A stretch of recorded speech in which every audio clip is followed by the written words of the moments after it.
Another Sunday School Short. Today we are in Luke 23, John 18 and 19. This parallels Matthew 27 and Mark 15 as well. Like, subscribe, and share if this is a blessing to you. Hit that bell notification to get new Devos when they come out. And we'll just try to pick through this, the different viewpoints. We're going to lump it all together because they're very, very similar. We'll pick out the different viewpoints and the additions from one gospel to the other. We won't reiterate the major themes since they're so close together. But don't neglect the reading. Get into God's Word. John 18 starts out talking about Judas knew where Jesus might be. It says in verse 2, because he had often gone there with his disciples. Also, Judas was given a contingent of Roman soldiers and temple guards. This was two different police forces. One's like you have the county sheriff, and then you have the city police, that type of thing, maybe in your local town. Instead of recording Jesus' kiss, or coming up and when Judas kissed Jesus there to identify him, John tells us that Jesus stepped forward and said, "Who are you looking for?" in verse 4. And the group says, "Jesus the Nazarene, I am he."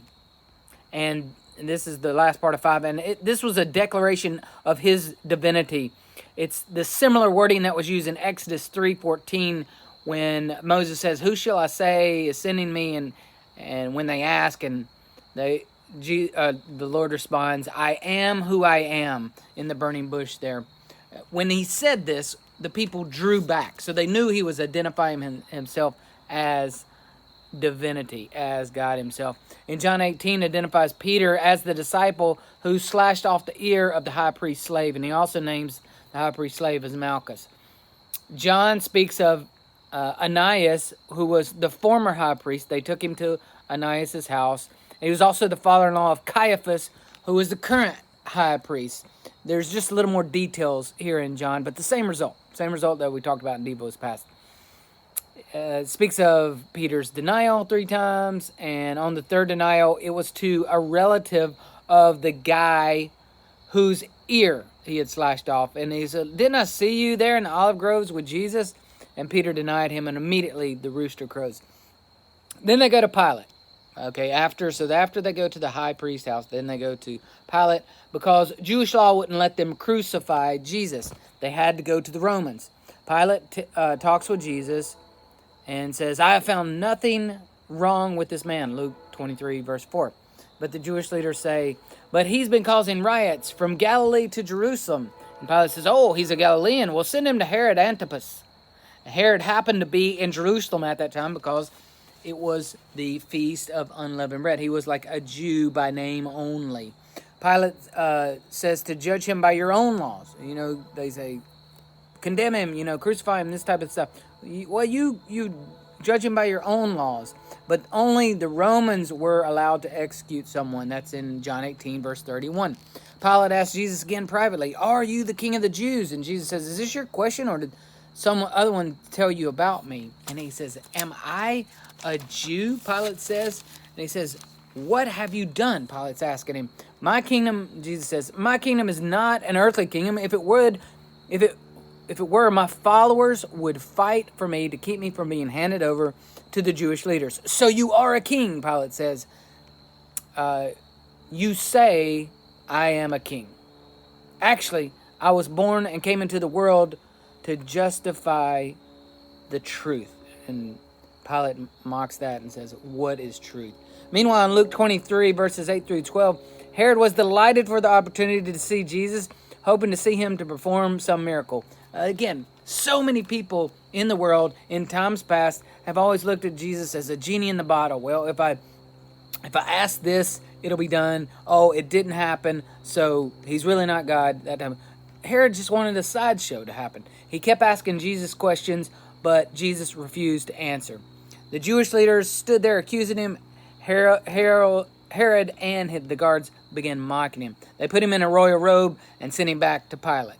Okay? Then Pilate says, Herod and I find him innocent. And Luke 23:15 says, "Nothing this man has done is called for the death penalty. I'll have him flogged with a lead-tipped whip and release him." The crowd kept roaring, and with a mighty roar, "Kill him! Release Barabbas," who was a He was an insurrectionist, and he started riots and problems, and a murderer. They continued shouting, "Crucifying, crucifying." There's a lot interwoven in these Gospels. So again, don't neglect the reading. I'm just hitting the high points. I can't touch it all in this 5 to 8 minute Devo. I'm just your spark plug. I'm encouraging you to be in God's Word. Pilate says for the third time, "What crime has he committed?" The crowd's louder and louder chanting, "Crucify him, crucify him." Pilate sentenced him to die as they demanded and released Barabbas. Turned Jesus over to them and said, "Do as you wish." John 19, verse 6, Pilate says, "Take him for yourselves and crucify him. I find him not guilty." And the Jewish leaders, "By our law, he ought to die because he called himself the Son of God. If you release him, you are no friend of Caesar. Anyone who declares himself a king is a rebel against Caesar." In John 19:12, that was John 19:12. And they were using this just to force Pilate's hand because they knew they had to use Pilate to accomplish what they wanted done. Simon of Cyrene was a guy just walking down the street, and the Roman soldier said, "Hey, pick this cross up." Jesus has been whipped and beaten so bad he couldn't even carry his own cross, which was the final punishment for those being crucified. They had to carry their own cross. So a guy named Simon from Cyrene was called to pick up the cross and carry it for him. Jesus said, as he's walking down the road, he says, "Don't feel sorry for me, Jerusalem. Feel sorry for yourselves and your children," because they didn't believe. They had unbelief in them still. After nailing him to the cross, Luke 23 tells us that Jesus says in verse 34, "Father, Father, forgive them, for they don't know what they are doing." And the Jewish leader said, "He saved others, but he can't save himself." One criminal beside him said, "Hey," because one guy was on each side of him being crucified as well, "If you're Messiah, save yourself and us too." The other criminal in verse 41 says, "We deserve to die for our crimes, but this man has done nothing wrong." Then he said, "Jesus, remember me when you come into your kingdom." And Jesus says, "I assure you, today we will be together, or you will be with me in paradise." Remember from the other Gospels, from the other Devos, both of them initially mocked Jesus, yet one of them was convicted and believed just prior to his death and was told, "Today you will be with me." And I submit to you, heaven is wherever Jesus is. So there, today, that man who was convicted and believed was in heaven with Jesus. John tells us that the sign from above Jesus' head read, "The King of the Jews." That's what was written, and it was written in Hebrew, Greek, and Latin, so many people could read it. The Jewish leaders went to Pilate and said, "Hey, change it to 'He said he was King of the Jews.'" And Pilate says, "What I have written, I have written." And as Jesus died from the noon to 3 o'clock hour, darkness fell upon the land. Suddenly the curtain ripped from top to bottom, again signifying God opened the Holy of Holies from heaven down to man, not the other way around. Jesus shouted, "Father, I entrust my spirit into your hands." And he breathed his last. John 19 says, Jesus said, "It is finished."